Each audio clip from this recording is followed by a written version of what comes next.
કેમ તો અંબાલાલ કાકા આ દિવાળીમાં કેમનું છે વરસાદનું?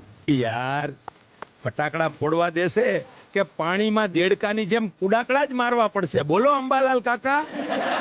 અરે યાર ફટાકડા તો ફોડવા જ દઈશ, પણ તું પેલા મને એ કે આટલા બધા દેડકા તું ક્યાંથી લાવ્યો? અરે એમ નહીં, એ તો હું મજાક કરતો તો, પણ તમે જવાબ તો આપો, વરસાદ કેમનું છે?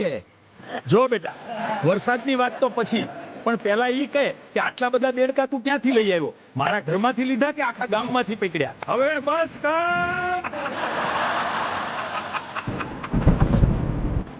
તું શું નકશો જોઈશ? તારી પૂંછડી ક્યાં છે એ પણ ખબર નથી તને. ઠીક છે, ચિંતા ન કર, એમ તો ના જ આવશે. નકશામાં બતાવ્યું છે કે વાતાવરણ ચોખ્ખું રહેશે.